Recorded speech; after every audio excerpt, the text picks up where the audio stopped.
Dear student, welcome back to A Square classes. Today we are going to continue our next lecture on same topic, atomic structure. In last lecture we will discuss dual nature of light. हम लोगों ने पढ़ा था dual nature of light, जिसपे हम लोग देखा था कि एवरी पार्टिकल के दो नेचर होते हैं, wave nature and particle nature. तो पार्टिकल नेचर में अगर मैं पहली बात करूं तो सबसे पहले एक फर्स्ट पार्टिकल नेचर हम लोगों ने पढ़ा था ब्लैक बॉडी रेडिएशन, जिसको प्लांक्स क्वांटम थ्योरी हम लोग पढ़ चुके थे।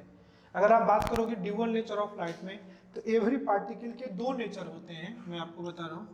फर्स्ट होगा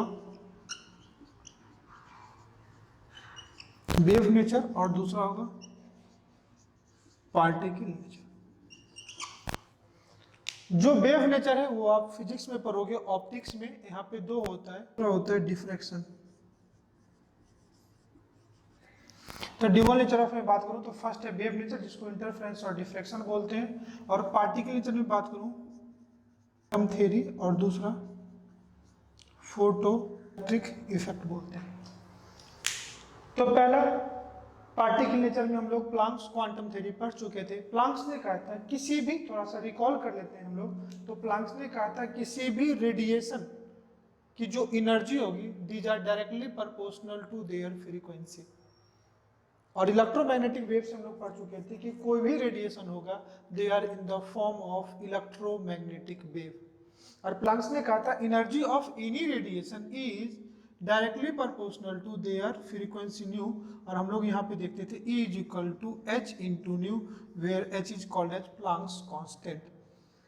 और according to relation between wave velocity, frequency and wavelength, हम लोग जानते हैं nu is equal to c by lambda. तो ये formula in terms of wavelength आ जाएगा SC अपॉन लैम्डा।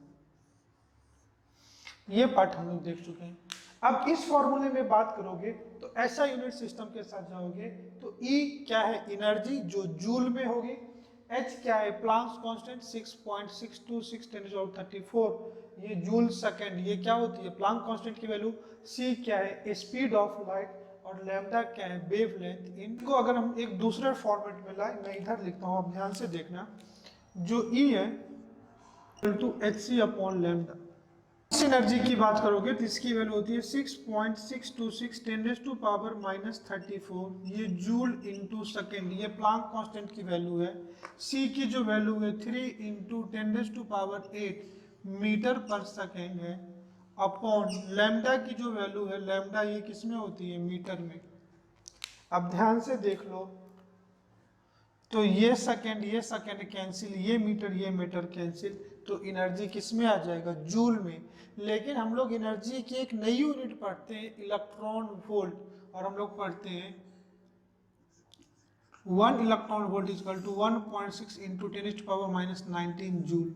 तो अगर जूल को इलेक्ट्रॉन वोल्ट में लाना है 1 जूल इज इक्वल टू, तो 1.6 10⁻19 से क्या करोगे डिवाइड करोगे, और लैम्डा मीटर को एंगस्ट्रॉम में लाना है तो 1 मीटर इक्वल टू 10⁻10।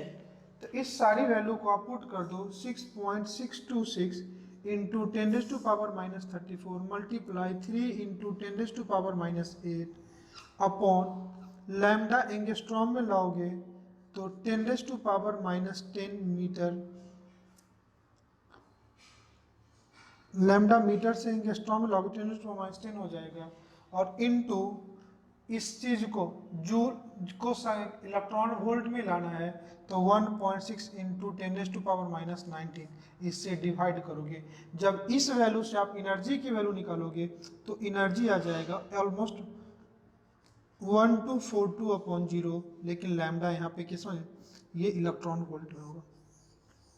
अप्रॉक्स में जब ये सारी वैल्यू को सॉल्व करोगे ना तो ये आएगा 12420 बाई लैम्डा। किसी बुक में अगर आप देखोगे तो ये 12400 बाई लैम्डा इन एंगस्ट्रॉम भी होगा।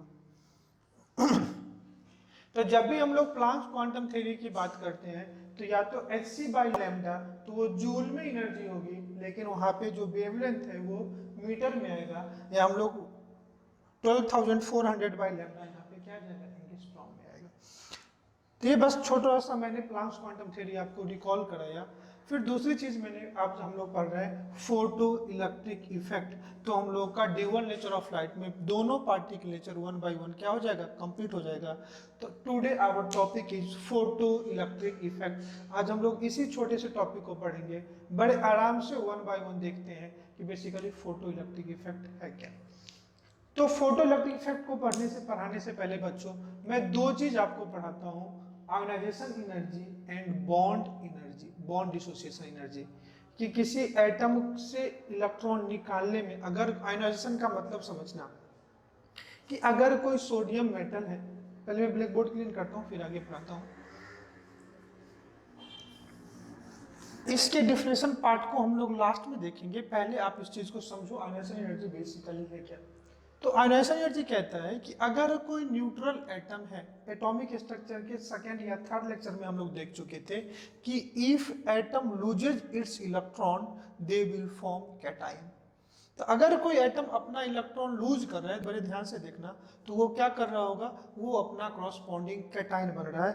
एक सोडियम, एक एग्जाम्पल के लिए फॉर एग्जाम्पल लेते हैं, समझो फॉर एग्जाम्पल ये अपना सोडियम एटम है। तो अगर सोडियम एटम से एक इलेक्ट्रॉन निकल रहा है तो ये क्या बनाएगा, सोडियम मेटल प्लस एक इलेक्ट्रॉन। इस इलेक्ट्रॉन को मैं यहां लिख देता हूं। तो ये सोडियम अपना एक इलेक्ट्रॉन क्या कर रहा है, लूज कर रहा है। ये सोडियम क्या होंगे, आयन। आइए बच्चों हम लोग इस कंडीशन को देखते हो। आप जानते हो ये सोडियम मेटल है, ये इसका क्या है, न्यूक्लियस है, और ये इसका आउटर मोस्ट ऑर्बिट। क्लियर, ये उसका क्या है, आउटर मोस्ट ऑर्बिट। अब इस ऑर्बिट में ये एक इलेक्ट्रॉन्स था, जिस इलेक्ट्रॉन्स को निकालते हो। और हम लोग पढ़ चुके हैं कि every atom having two part, nuclear part and extra nuclear part. Electron are present in extra nuclear part in different orbit according to their energy. अब ये इलेक्ट्रॉन इस एटम में पहले प्रेजेंट थे, बड़े ध्यान से समझना। तो इस इलेक्ट्रॉन का बच्चों न्यूक्लियस के साथ कुछ अट्रैक्शन तो होगा ना। समझो आप इस क्लास ए स्क्वायर क्लासेस का पार्ट हो, आप इस क्लास के स्टूडेंट हो, तो आपका इस क्लास में आने के लिए कुछ ना कुछ अट्रैक्शन तो होगा ना। या सिंपल आसान लैंग्वेज में समझो तो आप ए स्क्वायर का पार्ट तभी आप बन पाए होंगे जब आप कुछ ना कुछ अमाउंट ऑफ फी आपने दिया होगा। जो अमाउंट ऑफ फी दिया वही आपका क्लास के लिए अट्रैक्शन था कि आपने इतने पैसे दिए इस क्लास में रहने के लिए। तो मुझे किसी रीजन से आपको क्लास से बाहर निकालना है, ध्यान से देखना। अब मुझे किस रीजन से आपको क्लास में बाहर निकालना है, मुझे आपको अपनी क्लास से रेस्टिकेट करना है। मैं करूंगा नहीं, बस एग्जांपल के लिए समझो। तो आपको मुझे जो अमाउंट ऑफ पैसा आपने मुझे दिया था, जितने भी पैसे आपने दिए थे, मुझे उतना रिटर्न करना पड़ेगा ना, तभी तो आप इस क्लास से मैं आपको फ्री कर पाऊंगा। सेम केस इस इलेक्ट्रॉन का इस एटम के साथ है। अगर ये इलेक्ट्रॉन इस एटम में प्रेजेंट है तो इसका कुछ ना कुछ उस एटम के साथ अट्रैक्शन होगा। एटम कुछ ना कुछ इसको अपने से अट्रैक्ट करके रखा होगा। और जो हर इलेक्ट्रॉन का उस एटम में अट्रैक्शन होगा ना, बाद में न्यूक्लियर केमिस्ट्री में उसी को हम लोग देखते हैं बाइंडिंग एनर्जी।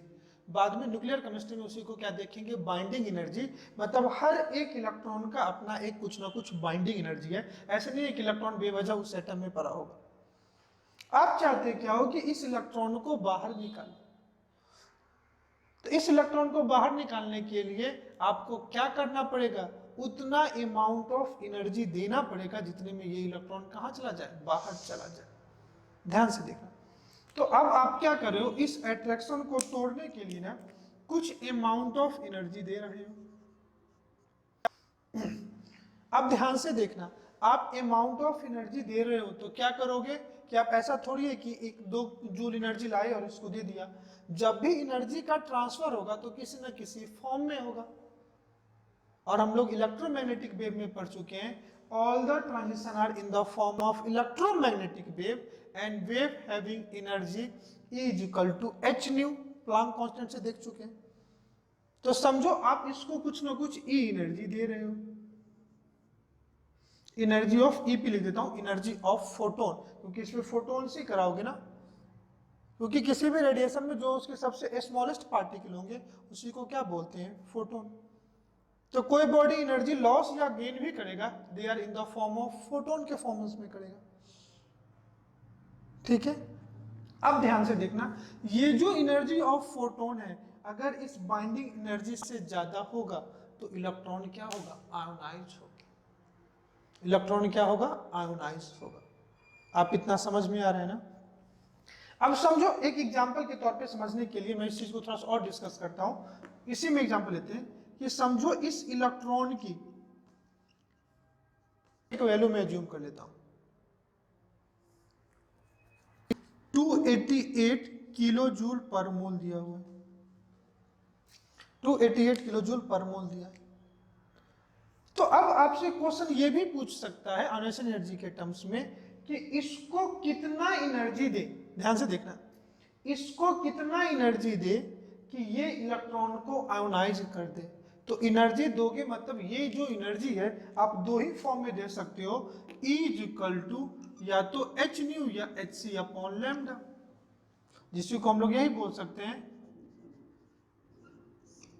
तो कह रहा है कि अगर कोई इलेक्ट्रॉन की binding energy 288 kilo joule per मोल है बेटा, तो आपको इसको किस वेवलेंथ के लाइट देना पड़ेगा ताकि इस एनर्जी को आप क्या करो, निकाल लो।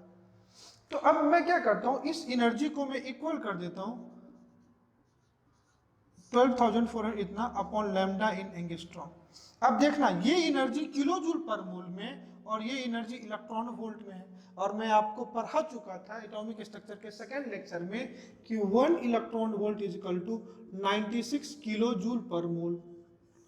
तो मुझे इस इलेक्ट्रॉन वोल्ट वाले एनर्जी को मल्टीप्लाई करना पड़ेगा 96 किलो जूल पर मोल से। तो मुझे चाहिए क्या, लैम्डा। तो देखो 96 4 जा 288, तो lambda in angstrom is equal to 12400 by 4, तो ये आ जाएगा 31, 4 3 जा 12, 4 1 जा 4, 00, इतना एंगस्ट्रॉम। तो मुझे जो इस इलेक्ट्रॉन को जस्ट आयोनाइज करने के लिए जो एनर्जी देना पड़ा वो एनर्जी कितना होना चाहिए, लैम्डा जो एंगस्ट्रॉम निकला वो 3100 एंगस्ट्रॉम, 3100 एंगस्ट्रॉम।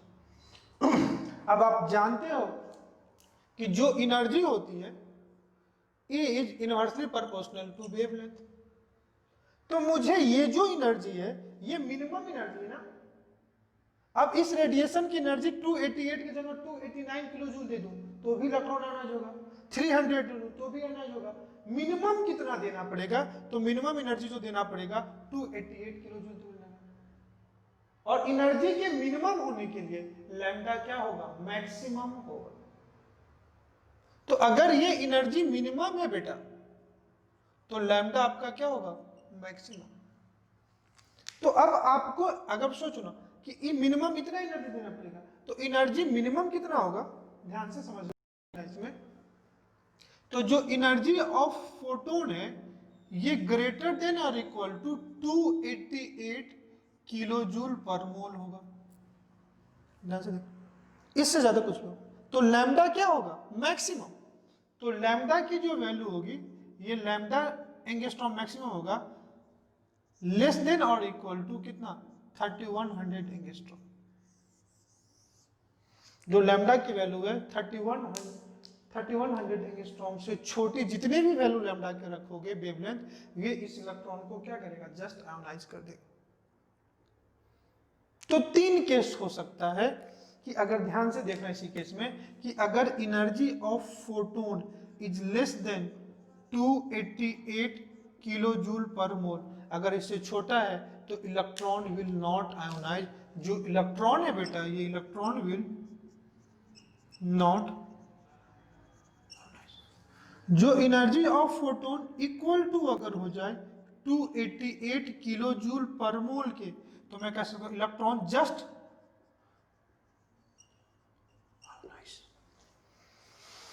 और जो तीसरा जो मोस्ट इंपॉर्टेंट केस है कि अगर 288 किलो जूल इस इलेक्ट्रॉन की बाइंडिंग एनर्जी थी और मैं एनर्जी समझो कि अगर 289 दे दूं, 290, 300 दे दूं, इस एनर्जी से ज्यादा दे दूं, तो इलेक्ट्रॉन को फ्री होने के लिए 288 ही चाहिए, लेकिन जो ज्यादा एनर्जी होगा it will converted into kinetic energy of this electron.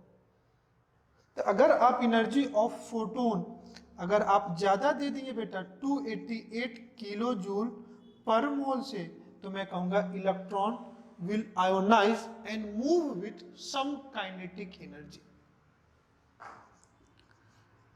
Electron will ionise and move with some kinetic energy. तो इलेक्ट्रॉन इस केस में निकलेंगे तो सही, लेकिन कुछ ना कुछ एनर्जी के साथ, ठीक है, क्योंकि इलेक्ट्रॉन पार्टिकल है ना, उसका कुछ चार्ज है, मास है, तो कुछ एनर्जी के साथ जाएंगे, कुछ वेलोसिटी से मूव करेंगे, और वो जो एनर्जी होगी that is your kinetic energy. तो पहला चीज आता है कि जो आयनाइजेशन एनर्जी है ये आप रिलीज एनर्जी है या एब्जॉर्ब एनर्जी है, तो आपको पता है कि ये एनर्जी आपको देना पड़ेगी। तो कभी भी किसी एटम को अगर आयोनाइज करना पड़े तो ये प्रोसेस इंडोथर्मिक होगा या एक्सोथर्मिक होगा, तो इट इज ऑलवेज इंडोथर्मिक। तो जो मैं नेक्स्ट सेकंड पॉइंट लिख रहा हूं लिखता हूं, लिखो इट इज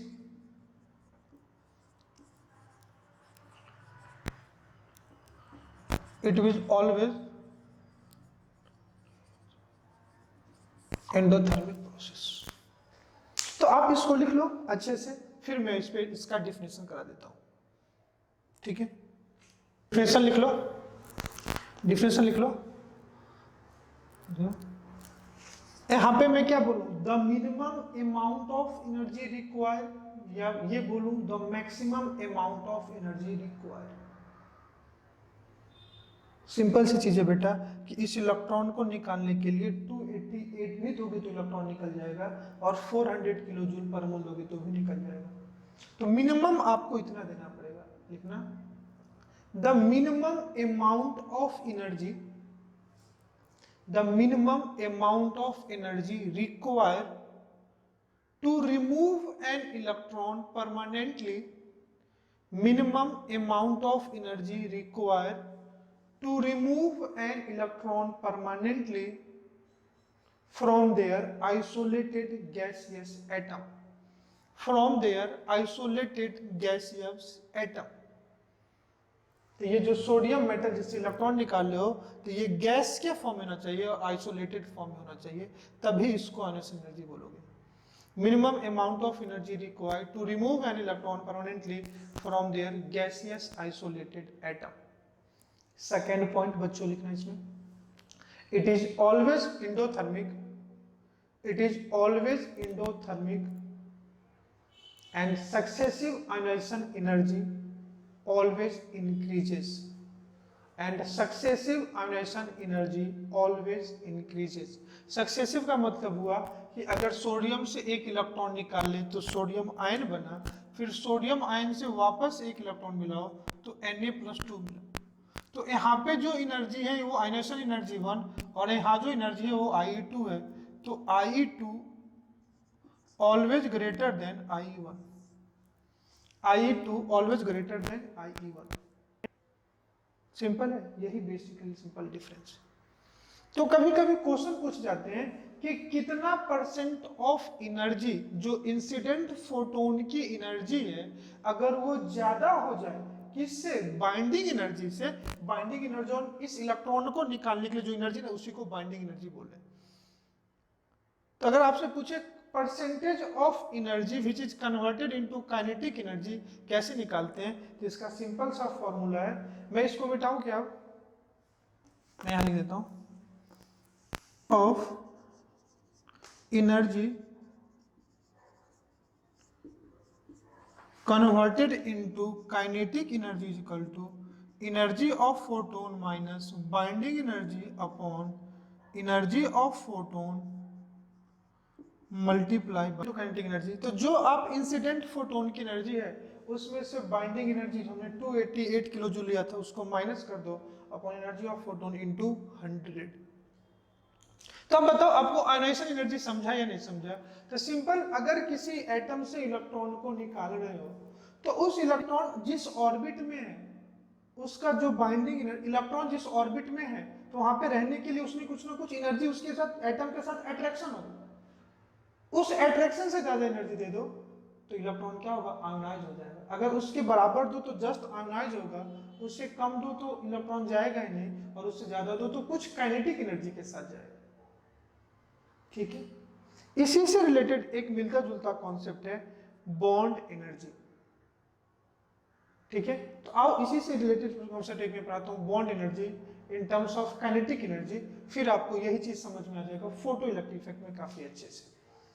ठीक है, आइए नेक्स्ट हेडिंग डालिए, bond energy in terms of kinetic energy. क्या बोलते हैं? Bond dissociation energy. ये आयोनाइजेशन एनर्जी से जस्ट उल्टा है। ध्यान से देखना क्या होगा। समझो ये एक मॉलिक्यूल है, A2 एक मॉलिक्यूल है। ये क्या है? एक A2 अपना एक क्या है? मॉलिक्यूल है। अगर ये A2 मॉलिक्यूल है तो इसके बीच में बॉन्ड A एंड A के बीच में बना होगा, bond between A and A बना हुआ होगा। कोई दिक्कत इसमें? नहीं, कोई दिक्कत इसमें तो नहीं है। तो अब इस मॉलिक्यूल में बॉन्ड एनर्जी है, तो ध्यान से देखना कि हम लोग बोलते हैं ना कि बॉन्ड फॉर्मेशन इन एक्सोथर्मिक, ये हम लोग एक नया चैप्टर हम लोग को मिलेगा केमिकल बॉन्डिंग, जहां पे फॉर्मेशन ऑफ बॉन्ड पढ़ेंगे, तो वहां पे इसी को पढ़ते हैं। या सिंपल ध्यान से सीखना कि कुछ एटम है जो आइसोलेटेड फॉर्म में है और कुछ एटम है जो बॉन्ड बना चुके हैं। तो अगर समझो दो एक ही एटम आपस में मिलकर एक A2 मॉलिक्यूल बनाए होंगे तो कहीं ना कहीं ये एटम के फॉर्म में अनस्टेबल होंगे, and after formation of molecule they will exist in the form of molecule. After formation of bond they will exist in the form of molecule, and then वो अपने क्या करें? स्टेबलाइज कर रहे होंगे खुद को। तो whenever bond is formed between two atom, whenever bond is formed between two atom, then energy will release। समझो ना, दो लोग, दो एटम जुड़ रहे हैं, जब भी दो फैमिली जुड़ती है, दो फैमिली के बीच में कोई फंक्शन, मैरिज फंक्शन होता है, तो पैसा दोनों फैमिली से खर्च होती है। तो जब भी बॉन्ड फॉर्मेशन होगा ना, whenever bond is formed, इस केस में जो बेटा एनर्जी है वो क्या होगा? रिलीज होगा।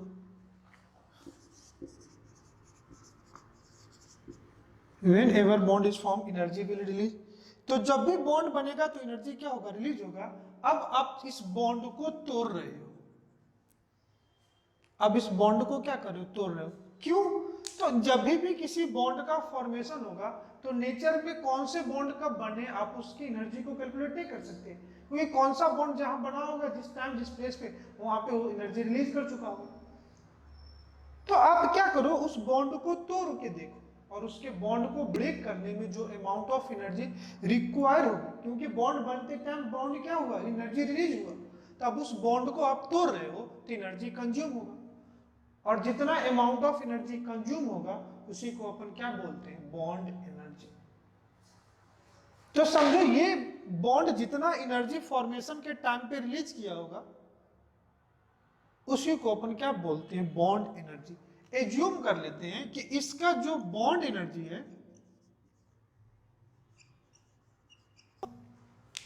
तो बॉन्ड एनर्जी को दोनों टर्म्स में डिफाइन कर सकते हो कि जनरली हम लोग ब्रेक करके बॉन्ड एनर्जी पता करते हैं। देखो, it is the amount of energy required, it is the amount of energy required to convert molecule into their corresponding atom, to convert one mole of molecule into their corresponding atom। तो ये टूटेगा A and A में। तो अब ये molecule थे तो ये क्या हो गए बेटा? इसके एटम। और जो अमाउंट ऑफ एनर्जी यहाँ पे लगेगा उसी को क्या बोलते हैं? Bond energy. तो तोड़ोगे कैसे? ऐसा है कि लाओगे और इसको एक हैमर से मारोगे? नहीं ना, आप इसको फिर एनर्जी क्या करोगे? रेडिएट करोगे। इस पे कुछ अमाउंट ऑफ एनर्जी आप इस पे रेडिएट करोगे। और इस एनर्जी रेडिएशन की जो एनर्जी है वो एनर्जी ऑफ क्या है, फोटोन। और ये इंसिडेंट जो फोटोन की एनर्जी है ईपी क्या है, इंसिडेंट फोटोन, जो इंसिडेंट फोटोन की एनर्जी है उसी को क्या बोलते हैं, ईपी। जो इंसिडेंट फोटोन की एनर्जी है उसी को क्या बोलते हैं, ईपी।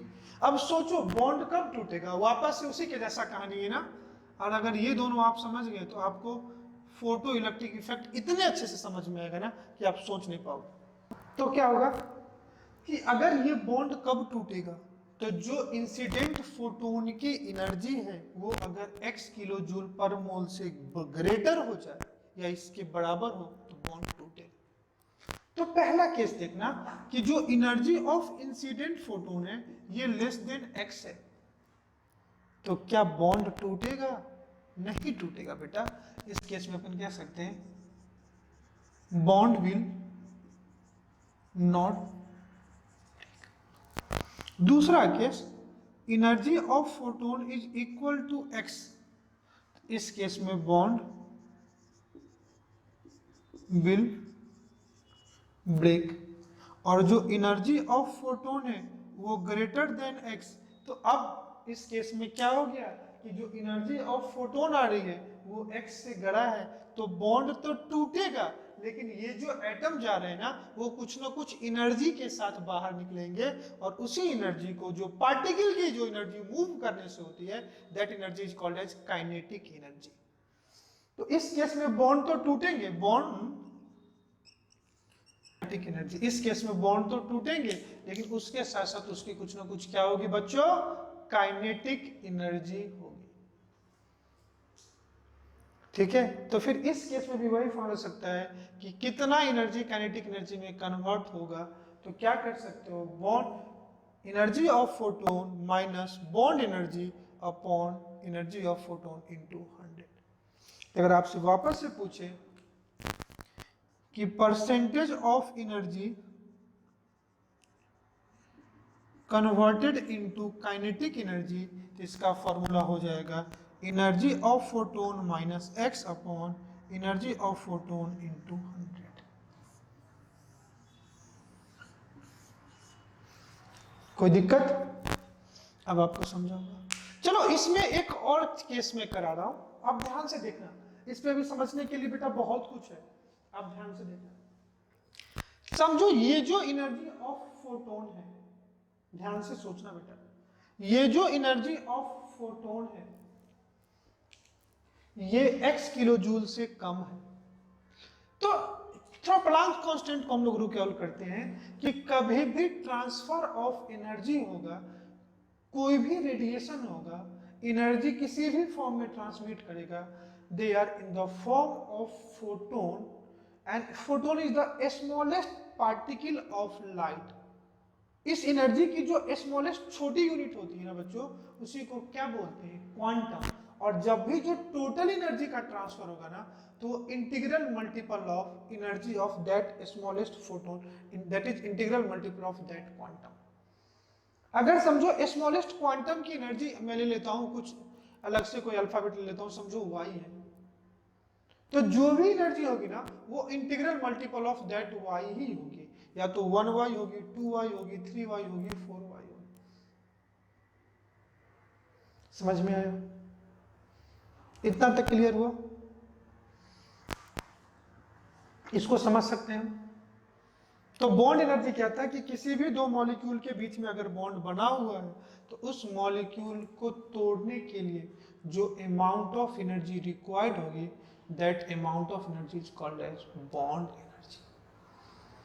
ठीक है, तो अब आइए हम लोग करते हैं अपना जो कॉन्सेप्ट है फोटो इलेक्ट्रिक इफेक्ट।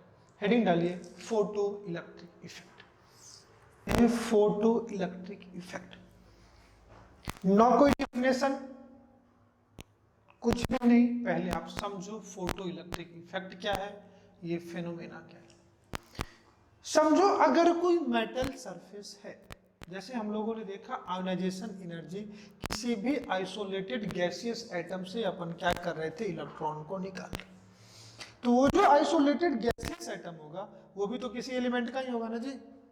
तो समझो अगर कोई मेटल सरफेस है,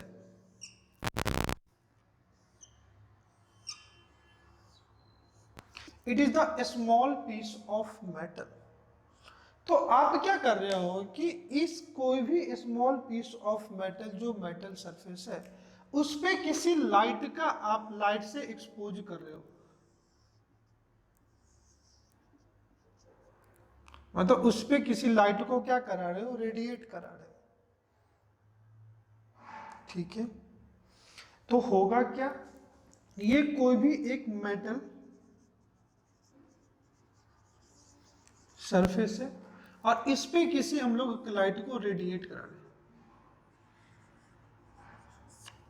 अब रेडिएशन की बात करोगे तो ये अल्ट्रा वायलेट रीजन से होता है और सबसे ज्यादा विजिबल में भी होता है और सबसे ज्यादा आपको अल्ट्रा वायलेट रीजन में मिलेगा, क्योंकि इस रीजन की लाइट की इतनी सफिशिएंट वेवलेंथ होती है, एनर्जी होती है कि इजीली इलेक्ट्रॉन को क्या कर दे।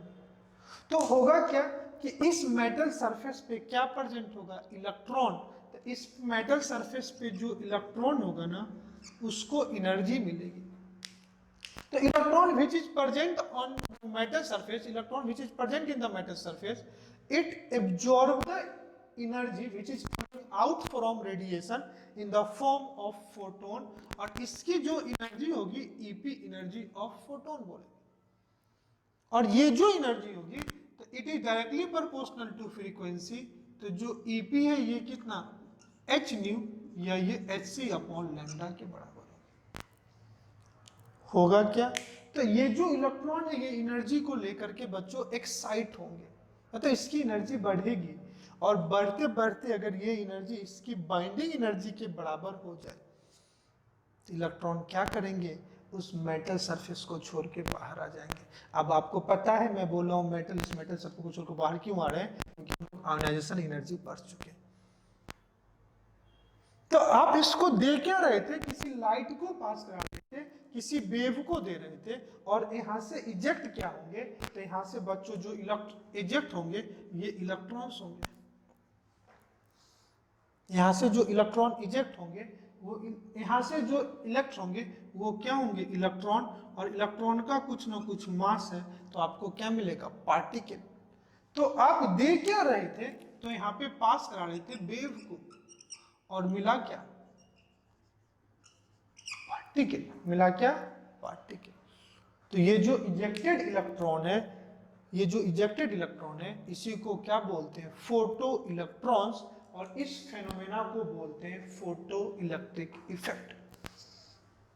इस फेनोमेना को क्या बोलते हैं, फोटो इलेक्ट्रिक इफेक्ट। अगर किसी मेटल को किसी से सुटेबल लाइट हैविंग, किसी भी लाइट से रेडी के एक्सपोज में रखो, having suitable wavelength, suitable wavelength क्यों बोलते हैं, आपको पता है कि इस मेटल में जो इलेक्ट्रॉन है ये मेटल के साथ कुछ ना कुछ बाइंड है, तो मिनिमम इस इलेक्ट्रॉन को बाहर निकालने के लिए, मिनिमम इस इलेक्ट्रॉन को बाहर निकालने के लिए आपको कुछ बच्चों अमाउंट ऑफ एनर्जी देना पड़ेगा, मिनिमम वो एनर्जी देना पड़ेगा, उस एनर्जी के करस्पॉन्डिंग आपको वेवलेंथ या फ्रीक्वेंसी देना का लाइट आपको पास कराना पड़ेगा, तब ये इलेक्ट्रॉन कहाँ जाएंगे, बाहर। और इसी फेनोमेना को क्या बोलते हैं, फोटो इलेक्ट्रिक इफेक्ट। बोलो समझा नहीं समझा, ठीक है। तो पहला पॉइंट लिखना, पहला point, first of light, when a beam of light having certain frequency, when a beam of light having certain frequency strike the surface of metal, strike the surface of metal, electron will ejected out from that metal, electron will ejected out from that metal, electrons will ejected out from that metals,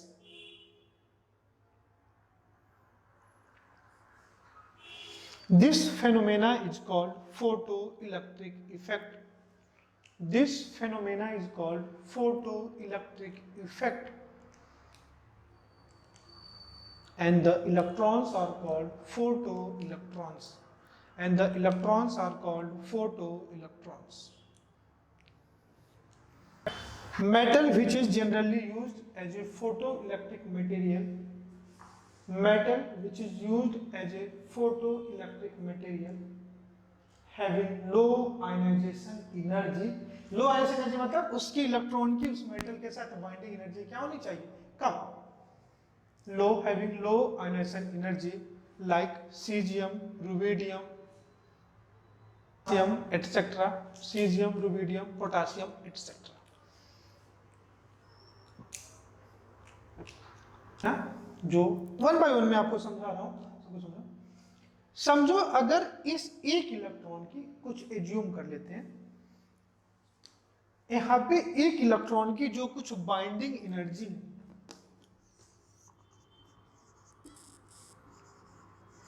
binding energy of one electron, ये ले लेता हूं x kilo joule per मोल. एक electron की binding energy x kilo joule per mole, ऐसे खुद से assume किया. समझो ऐसा है कि एक फोटोन आ रहा है जिसकी एनर्जी, चलो x से अच्छा कोई इंटीजर वैल्यू लेता हूं 5 किलो जूल पर, और जो फोटोन आ रहा है रेडिएशन फोटोन, जो एनर्जी ऑफ वन फोटोन ये 7 किलो जूल पर मोल है.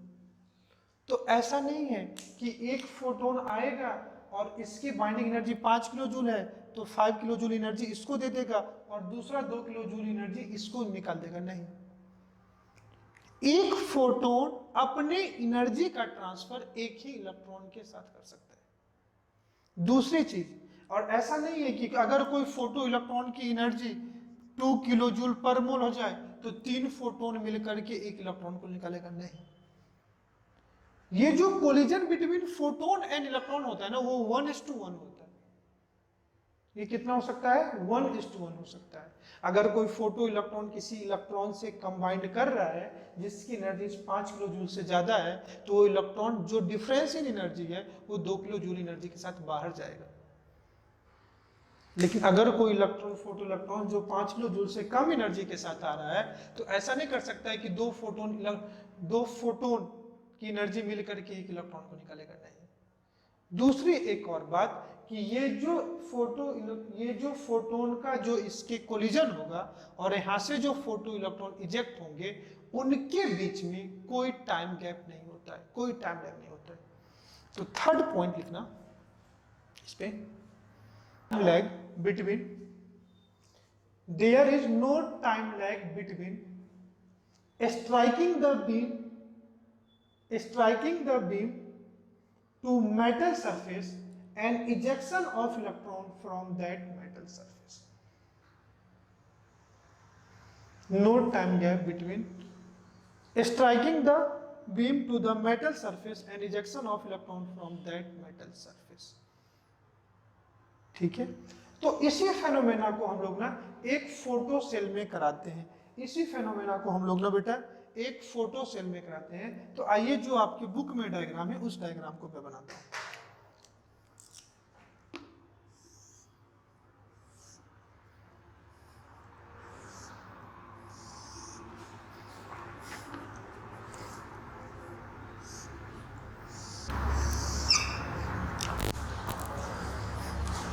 ये निगेटिव, ये पॉजिटिव. अगर ये निगेटिव है तो ये आपका क्या होगा, कैथोड. ये आपका क्या होगा,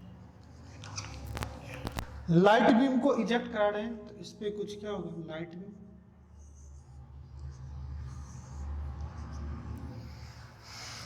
ठीक है. और यहां से जो निकलेंगे वो क्या निकलेंगे, फोटो इलेक्ट्रॉन्स. देखो मैंने 3 बीम बनाया तो 3 इलेक्ट्रॉन्स को निकाले. ये जो रेडिएशन है इसकी जो एनर्जी है, इसको एनर्जी ऑफ क्या ले लेते हैं, फोटोन, और इसको बोलते हैं फोटो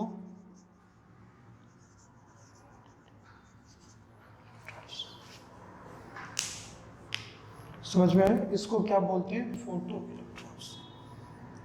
तो अब क्या होगा कि ऐसा तो नहीं है कि जो इलेक्ट्रॉन को आप निकाल लो, इसी डायग्राम से समझ लो, ये इलेक्ट्रॉन इस मेटल में फंसे हुए हैं तो इसकी कुछ ना कुछ खुद की बाइंडिंग एनर्जी होगी ना. इसकी खुद ना कुछ क्या होगी, बाइंडिंग एनर्जी होगी। इतना आप समझ रहे हो ना, इसकी खुद की कुछ ना कुछ क्या होगी, बाइंडिंग एनर्जी होगी। तो जो फोटो इलेक्ट्रॉन्स जो इजेक्ट करा रहे, सॉरी, जो फोटो इलेक्ट्रॉन्स जो मेटल सरफेस से स्ट्राइक कर रहे हैं, तो उनकी एनर्जी मिनिमम इस बाइंडिंग एनर्जी से क्या होती है, ज्यादा होनी चाहिए या इसकी बराबर होनी चाहिए।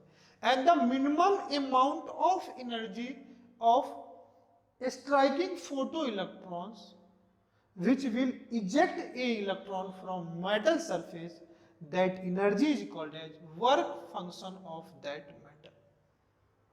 That energy is called as work function of that metal. आइए वन बाय वन हम कुछ पॉइंट है जिसको हम लोग पढ़ते हैं। आइए हम लोग देखते हैं वर्क फंक्शन ऑफ मेटल, कुछ रिलेटिव टर्म है, सबसे पहले देखते हैं।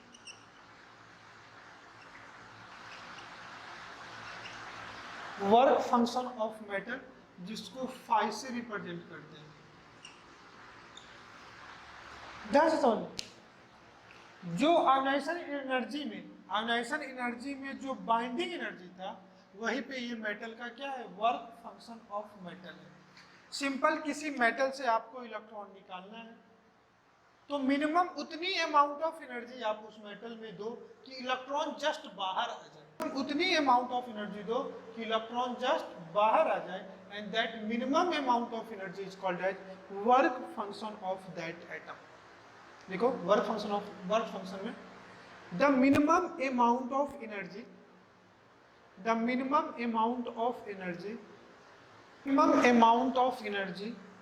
of incident photoelectron that can be eject electron from the metal,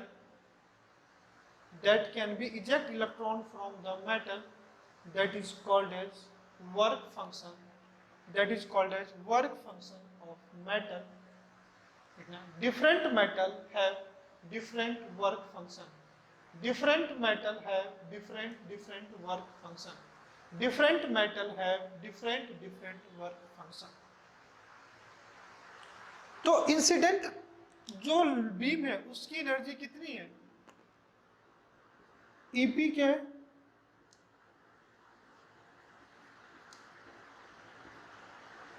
energy of photon है, और फाइ क्या है,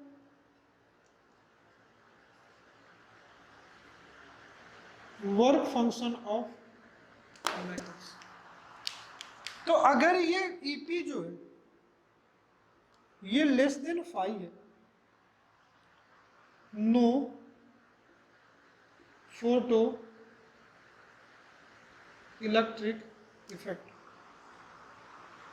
energy of photon equal to phi है, तो यहां पे क्या होगा, फोटो इलेक्ट्रिक इफेक्ट। लेकिन जो अपकमिंग इलेक्ट्रॉन है वो कोई एनर्जी लेकर के बाहर नहीं आएगा। लेकिन अगर ये जो ईपी है ये ग्रेटर देन फाइ हो तो फोटो इलेक्ट्रिक इफेक्ट तो होगा, but electron comes out with some kinetic energy. अब ध्यान से देखना, इस वर्क फंक्शन पे ये जो फाइ है ये भी तो एक अमाउंट ऑफ एनर्जी है ना बेटा, जिस एनर्जी पे फोटो इलेक्ट्रिक इफेक्ट हो रहा है। और ये जो energy of photo electrons EP जो है, इस एनर्जी के क्रॉसपोंडिंग भी कुछ ना कुछ फ्रीक्वेंसी होगा, या इस एनर्जी के क्रॉसपोंडिंग भी क्या है, कुछ ना कुछ वेवलेंथ होगा। ये जो न्यू है, न्यू इसको बोलते हैं फ्रीक्वेंसी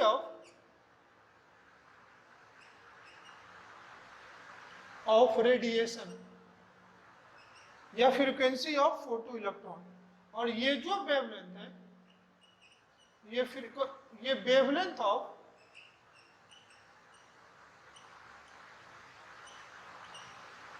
रेडिएशन, और ये जो एनर्जी है मिनिमम इसके बराबर होना चाहिए। तो एनर्जी मिनिमम है तो यहाँ पे जो फाइ होगा वो क्या है, मिनिमम अमाउंट ऑफ एनर्जी है। जो ये वर्क फंक्शन है ये बेटा है मिनिमम अमाउंट ऑफ एनर्जी। समझ में? तो मैं इस डायग्राम को हटाता हूं, आप ध्यान से देखना डायग्राम को।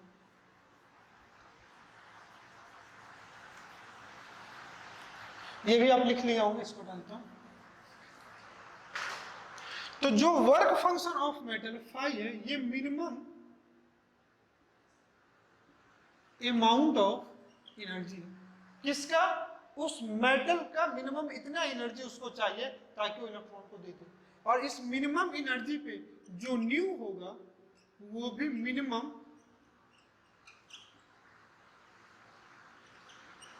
फ्रीक्वेंसी, और लैम्डा जो होगा वो मैक्सिमम वेवलेंथ। और जो मिनिमम फोटो इलेक्ट्रिक इफेक्ट होने के लिए, इस पॉइंट पे ये होने के लिए जो मिनिमम फ्रीक्वेंसी है जिसको न्यू नॉट, और मिनिमम वेवलेंथ मैक्सिमम वेवलेंथ जिसको लैम्डा नॉट बोलते हैं, इसी को हम लोग बोलते हैं बेटा थ्रेशोल्ड फ्रीक्वेंसी। और ये जो लैम्डा नॉट है इसको बोलते हैं थ्रेशोल्ड वेवलेंथ। क्या बोलते हैं? Threshold wavelength. तो मिनिमम इस फ्रीक्वेंसी का आपको लाइट को उस मेटल सरफेस पे स्ट्राइक कराना होगा जिससे वो फोटो इलेक्ट्रॉन्स बाहर आए, और उसी फ्रीक्वेंसी को बोलते हैं थ्रेशोल्ड फ्लुओसेंटी। उससे बाहर कोई भी फ्रीक्वेंसी होगा तो वो इलेक्ट्रॉन क्या आ जाएगा? बाहर आएगा। अगर इस फ्रीक्वेंसी के टर्म्स में लिखूं तो अगर न्यू छोटा है न्यू नॉट से, नो फोटो इलेक्ट्रिक इफेक्ट, और nu greater than and equal to, तो आप लिख सकते हो फोटो इलेक्ट्रिक इफेक्ट। तो जो एनर्जी के लिए वही फ्रीक्वेंसी के लिए, लेकिन वेवलेंथ के टर्म्स में बात करोगे तो लैम्डा नॉट क्या होना चाहिए? अगर लैम्डा इंसिडेंट लाइट की फ्रीक्वेंसी अगर लैम्डा नॉट से ग्रेटर हो जाए तो नो फोटो इलेक्ट्रिक इफेक्ट, लेकिन लैम्डा अगर छोटा हो जाए या बराबर हो जाए लैम्डा नॉट के तो वहां पे फोटो इलेक्ट्रिक इफेक्ट होगा। तो ये लैम्डा नॉट की मैक्सिमम वैल्यू है, ये फ्रीक्वेंसी वेवलेंथ की मैक्सिमम वैल्यू है, बट ये फ्रीक्वेंसी की मिनिमम वैल्यू है जहां पे आपको क्या हो रहा है? Photo electrons. और इस फोटो इलेक्ट्रॉन्स के मूव करने से सर्किट में जो करंट होगा that is called as photo current. Electron इधर मूव कर रहा है, इलेक्ट्रॉन इस डायरेक्शन में इलेक्ट्रॉन मूव कर रहा है, तो करंट क्या करेगा? इस डायरेक्शन में मूव करेगा। और ये सर्किट में current due to movement of these photo electrons is called, लिख देता हूं मैं, फोटो, उसी को क्या बोलते हैं? फोटो। तो दो चीज होगा। अब होगा क्या कि इलेक्ट्रॉन आया, ये फोटो रेडिएशन आया, अपनी एनर्जी इलेक्ट्रॉन को दिया और इलेक्ट्रॉन बाहर गया। तो जितना ज्यादा एनर्जी आप दोगे उस फोटोन की, उस एक रेडिएशन की जितना ज्यादा रेडिएशन बढ़ाओगे वो इलेक्ट्रॉन उतना ज्यादा एनर्जी से जाएगा। एनर्जी ऑफ फोटोन क्या है? अगर मैं बात करूं, ये आप लिख लिए होंगे ना, मैं इसको हटा रहा हूं, हम लोग आगे बढ़ते हैं। लाइट की एनर्जी है ईपी। अब ये मेटल का वर्क फंक्शन फाई हो गया। तो अगर EP greater than and equal to five, तो अगर इक्वल टू फाइव है तो फोटो इलेक्ट्रिक इफेक्ट होगा, और अगर ग्रेटर है तो भी फोटो इलेक्ट्रिक होगा। लेकिन अगर ये ग्रेटर है तो यहां पे जो इलेक्ट्रॉन्स होगा, electron with some kinetic energy, तो हम लोगों को पढ़ना है kinetic energy of photo electrons. Heading डालो, काइनेटिक एनर्जी ऑफ फोटो। अगर kinetic energy of photo electrons की बात करूं तो if incident light having energy greater than their work function of metal then electron will move out some energy that energy is called as kinetic energy of photoelectrons. तो kinetic energy of photo electrons कब ज्यादा होगा? जब इस light का wavelength जितना कम होगा, जब इंसिडेंट फोटोन की एनर्जी जितनी ज्यादा होगी, उस फोटो इलेक्ट्रॉन की काइनेटिक एनर्जी उतनी ज्यादा होगी। लेकिन दूसरी बात, आप चाहते हो कि ज्यादा करंट पास करे, तो करंट इज क्या है? Rate of flow of charge per unit time. तो ये जो I है सर्किट में करंट, ये I इज इक्वल टू होता है Q बाई टी। तो सर्किट में जितना ज्यादा इलेक्ट्रॉन्स मूव करेंगे उतना ज्यादा करंट होगा, और ज्यादा करंट आने के लिए ज्यादा फोटोन को इस पे गिरना पड़ेगा, ज्यादा फोटोन को इस पे क्या करना पड़ेगा? स्ट्राइक करना पड़ेगा। दैट मीन्स लाइट की इंटेंसिटी बढ़ानी पड़ेगी। तो ये जो फोटो इलेक्ट्रॉन्स है, we have again two option, या तो इस फोटो इलेक्ट्रॉन्स का या तो जो रेडिएशन है इसका आप क्या बढ़ाओगे? इंटेंसिटी, या दूसरा क्या बढ़ाओगे? एनर्जी। इंटेंसिटी बढ़ाओगे तो number of photon per unit time क्या हो जाएगा? बढ़ेगा। तो number of photon per unit time बढ़ेगा, तो यहाँ पे नंबर ऑफ फोटो इलेक्ट्रॉन्स क्या करेगा? बढ़ेगा। तो करंट बढ़ जाएगा। तो सर्किट में क्या हो जाएगा? जो करंट है वो I बढ़ेगा। लेकिन आप एनर्जी बढ़ाओगे तो इस केस में क्या बढ़ेगा? Kinetic energy of electrons. That is a difference. अब आ जाओ kinetic energy of photo electrons लिखना। If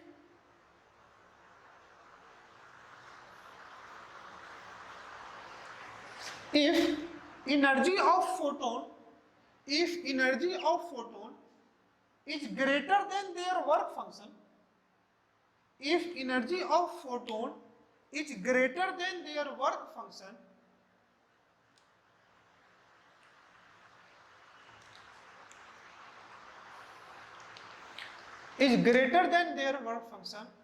then remaining energy will converted into kinetic energy. तो EP जो एनर्जी ऑफ फोटोन है ये 5 माइनस काइनेटिक एनर्जी।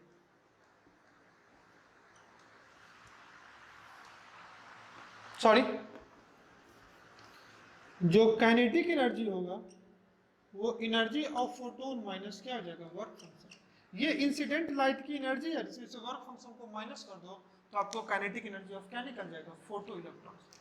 जो kinetic energy of photo electrons निकालोगे तो इसको क्या लिख सकते हो? h न्यू, और ये क्या हो जाएगा? h nu naught, that is the minimum amount of frequency. इससे आप काइनेटिक एनर्जी निकालना है तो kinetic energy is equal to हो जाएगा h nu minus nu naught, where nu is called frequency of incident radiation or nu naught is called as threshold frequency, where h is your Planck's constant. लिख लो, that is the kinetic energy of photoelectrons, h is Planck constant, nu is energy of radiation, इस radiation की energy है, और new not क्या है? Work function पे जो frequency threshold है वो हो जाए। या दूसरा इसको लिखोगे तो काइनेटिक एनर्जी होगा Sc by lambda minus Sc by lambda not. फिर इसी को आप आगे लिखोगे तो kinetic energy Sc common 1 by lambda minus 1 by lambda,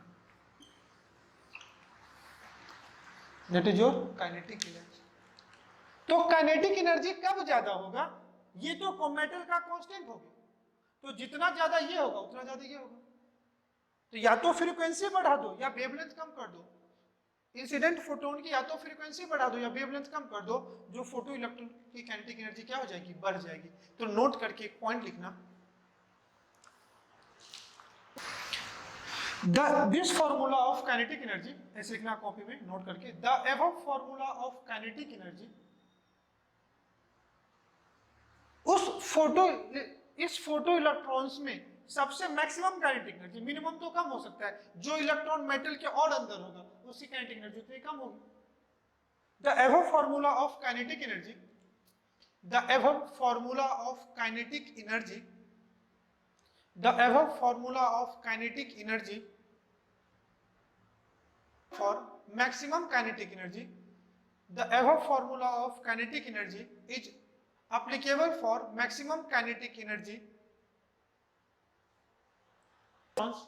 having energy less than this kinetic energy, having less than this kinetic energy. Note my second point.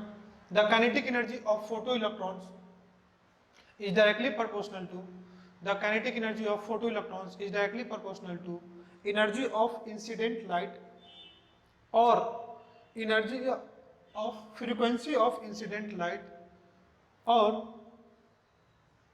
inversely proportional to wavelength of incident light. ठीक है, ये हो गया. अब आओ पढ़ो intensity. Next heading डालो intensity denoted by I. Intensity क्या होता है कि कितने number of photo electrons per unit time जा रहे हैं उस मेटल को स्ट्राइक करें. समझो कि एक दुकान है, समझो ये एक जनरल स्टोर है जहां आपको चॉकलेट डेयरी मिल्क लेने के लिए जाना है.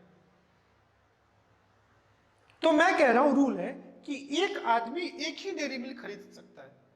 समझो डेयरी मिल्क का प्राइस अगर 50 रुपीज है, अगर आप क्लासेस के कैंटीन में ही जाओ और आपको वहां से डेयरी मिल्क परचेज करना है और एक डेयरी मिल्क का प्राइस 50 रुपीज है और एक बच्चा एक बार में एक ही डेयरी मिल्क खरीद सकता है,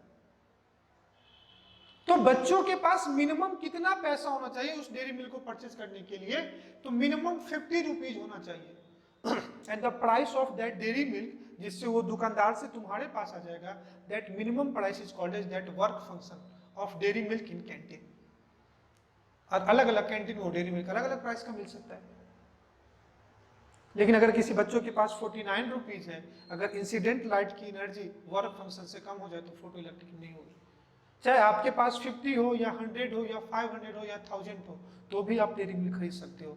लेकिन आप जितना ज्यादा पैसा लेकर के जाओगे कैंटीन से, लौटते टाइम आप डेयरी मिल्क के साथ उतना ज्यादा रिटर्न करके आओगे. अगर कोई बच्चा 60 रुपीज लेकर के कैंटीन में जाता है तो डेयरी मिल्क के साथ वो 10 एनर्जी के साथ 10 रुपीज के साथ बाहर जाएगा.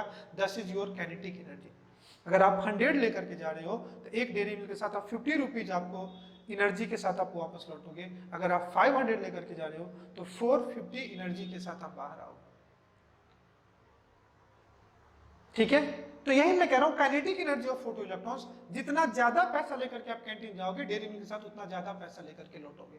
लेकिन आप चाहते हो कि ज्यादा से ज्यादा डेयरी मिल्क उस कैंटीन से बाहर जाए, उस केस में ज्यादा से ज्यादा बच्चों को उस ब्रेक में उस कैंटीन में जाना होगा. ऐसा नहीं है कि एक बच्चा 1000 का नोट लेकर के जाए और 20 डेयरी मिल्क लेकर के आ जाए. नहीं, एक बच्चा एक ही डेयरी मिल्क ला सकता है. तो आप चाहते हो ज्यादा डेयरी मिल्क बाहर निकले तो आपको उस कैंटीन में ज्यादा बच्चों को भेजना पड़ेगा. यही इंटेंसिटी है कि पर यूनिट टाइम कितना फोटोन इस मेटल सरफेस को स्ट्राइक कर रहा है.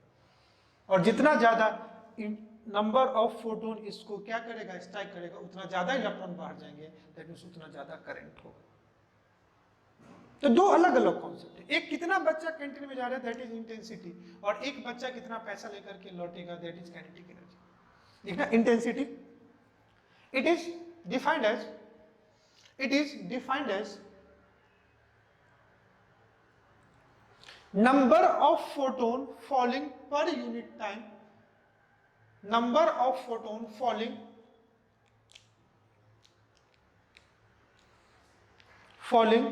per unit area in per unit time, number of photon falling per unit area in per unit time,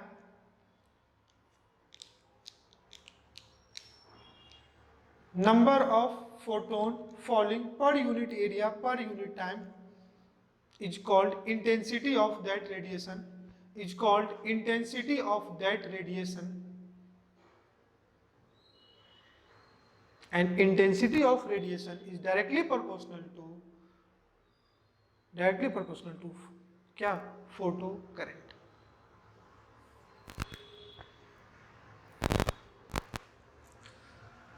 समझ में आ गया? तो कितना लाइट पर फोटोन पर यूनिट एरिया, दो चीज आई। तो इंटेंसिटी किसको बढ़ा देगा? Directly proportional to photo current. तो नोट करके काफी खूबसूरत सा पॉइंट लिखना, नोट करके काफी खूबसूरत सा पॉइंट लिखना कि अगर फोटो लिखना photo current depend upon intensity of radiation, photo current depend upon intensity of radiation while photo current depend upon intensity of radiation. कितना ज्यादा डेरी मिल्क बाहर आएगा डिपेंड करेगा कितना ज्यादा बच्चा कैंटीन में जाएगा। Photo current depend upon intensity of radiation while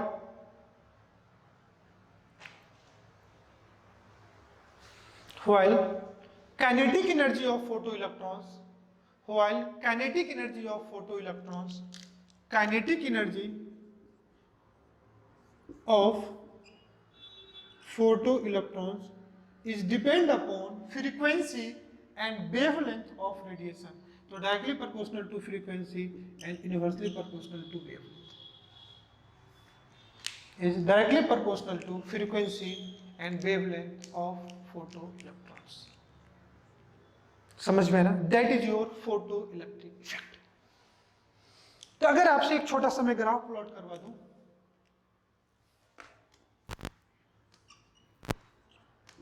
this axis is your kinetic energy and this axis is your intensity.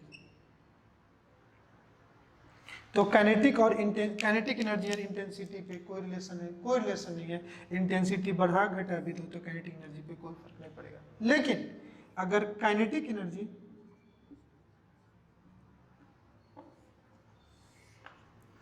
And frequency पे मैं ग्राफ प्लॉट करूं तो मिनिमम फ्रीक्वेंसी कितना होना चाहिए? थ्रेशोल्ड के बराबर होना चाहिए। एक मिनिमम के बाद फोटोइलेक्ट्रिक इफेक्ट होगा ना, फिर उसके बाद क्या होगा? बढ़ेगा। और ये जो एनर्जी है that is called new not. समझ में? तो ये काइनेटिक एनर्जी एंड फ्रीक्वेंसी है, काइनेटिक एनर्जी एंड इंटेंसिटी है, that is your graph.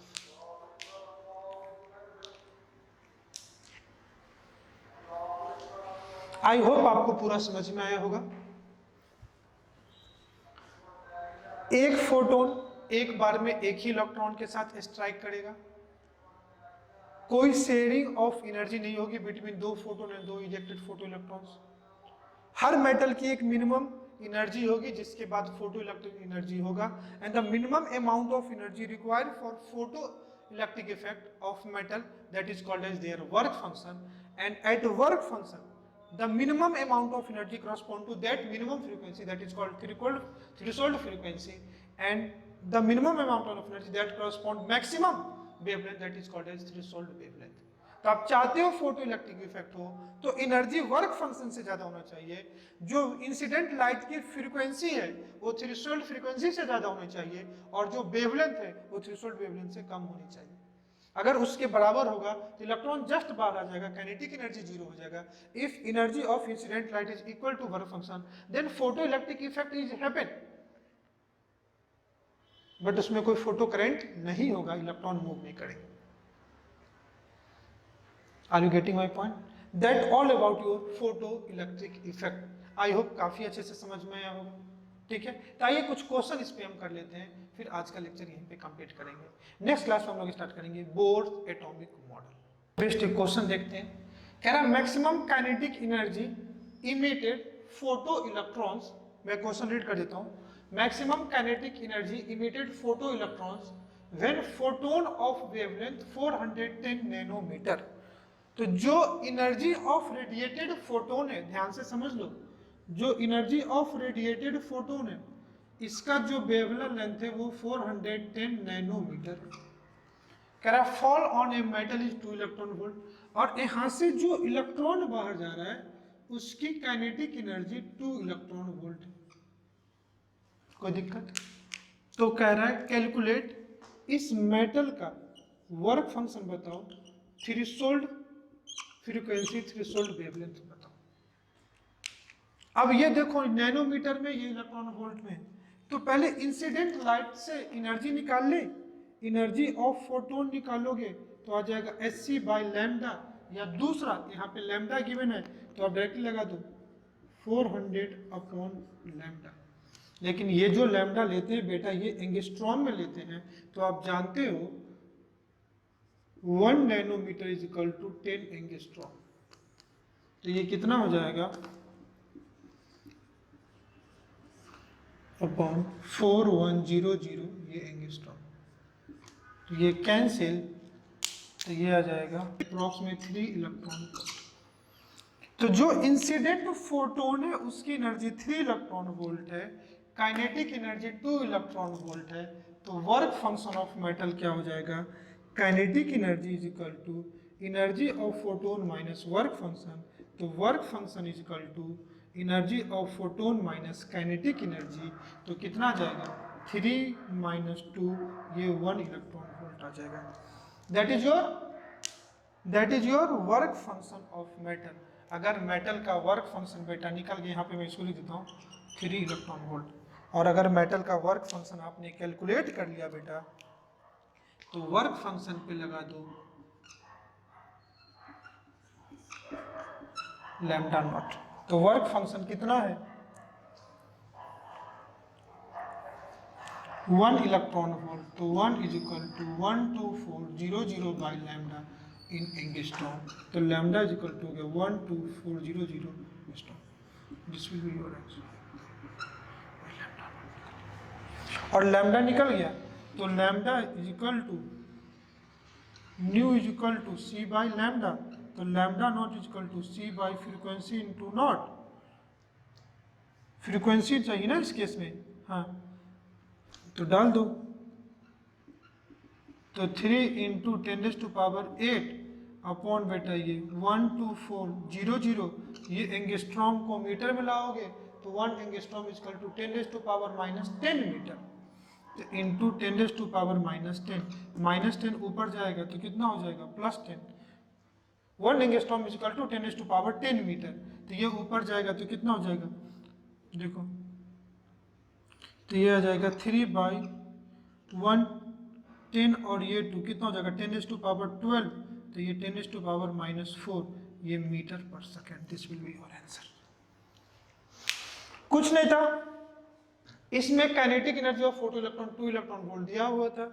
Energy of light 4, energy of incident light की वेवलेंथ 410 नैनोमीटर दिया हुआ था। 1 nanometre is equal to 10 angstrom. तो 410 को करोगे तो 4100 एंगस्ट्रॉम आ जाएगा। Energy is equal to 12,400 by कितना लैम्डा। इससे energy of photon 3 electron volt निकाल दिए, जिसमें 2 इलेक्ट्रॉन वोल्ट काइनेटिक एनर्जी है। तो 1 इलेक्ट्रॉन वोल्ट क्या निकल गया work function. Work function corresponding to frequency. Work function ये भी तो एनर्जी को ही करस्पॉन्ड करेगा ना, तो इसके करस्पॉन्डिंग वेवलेंथ एंड फ्रीक्वेंसी निकाल दिया। Phi is equal to 12400/λ and nu is equal to c by lambda naught. इससे निकल गया। सिमिलरली एक और क्वेश्चन है, कह रहा है calculate kinetic energy of emitted photo electrons when a photon of wavelength. तो लैम्डा कितना है 300 नैनोमीटर। तो इसको कितना लिख सकते हो 3000 angstrom. Fall on a metal surface having electron volt. तो इससे एनर्जी ऑफ फोटोन निकालो तो 12400/3000 ये कैंसिल, तो अप्रॉक्सीमेट 4.1 इलेक्ट्रॉन वोल्ट आएगा। तो ये एनर्जी ऑफ फोटोन कितना है 4.1 इलेक्ट्रॉन वोल्ट। वर्क फंक्शन कितना है इतना है। तो काइनेटिक एनर्जी पूछा है, तो kinetic energy is equal to energy of photon minus work function 4.1 - 3 ये 1.1 electron volt. That will be your kinetic energy. तो I hope photo electric effect आपको काफी अच्छे से समझ में होगा। यहीं पे हम लोग बोर्स मॉडल से पहले जो ड्यूअल नेचर ऑफ लाइट है वो कंप्लीट हो चुका है। इंटरफेरेंस एंड रिफ्रैक्शन ये आपको ऑप्टिक्स फिजिक्स में पढ़ाया जाएगा। तो I hope photo electric effect आपको काफी अच्छे से समझ में आया होगा, क्योंकि मैंने फोटो इलेक्ट्रिक के लिए बेस्ड जो ionisation energy and bond energy था वो मैंने आपको समझा दिया। ठीक है, तो जो आयनाइजेशन एनर्जी में क्या था बाइंडिंग एनर्जी, यहीं पे वर्क फंक्शन ऑफ मेटल है और अलग अलग मेटल का अलग अलग वर्क फंक्शन होगा। ठीक है, तो लेक्चर आपको एज यूजुअल मुझे यकीन है कि काफी अच्छे से समझ में होगा। फिर भी कोई डाउट रह गया होगा किसी पॉइंट पे तो आप मुझे कांटेक्ट करके पूछ सकते हैं, डाउट क्लियर कर सकते हैं, कमेंट कर सकते हैं। लेक्चर कैसा लगेगा बाकी दिन के जैसे आप अपना रूटीन मेंटेन रखिएगा, मुझे बताइएगा जरूर। आप अच्छे से पढ़े, पीछे का लेक्चर रिकॉल करें, और इस पे जो असाइनमेंट आपको डीपीपी मिल रहा है आप उसको बेटा पर डे सॉल्व करें। कुछ लोग डाउट पूछते हैं, कुछ लोग डाउट जो डीपीपी कुछ लोगों का पेंडिंग है, आप उसको आराम से सॉल्व करें। ओके, तो फिर हम लोग नेक्स्ट लेक्चर में मिलते हैं बोर्ड्स मॉडल के साथ। आज के लिए यहीं तक। Thanks for watching, have a nice day, bye bye and thank you.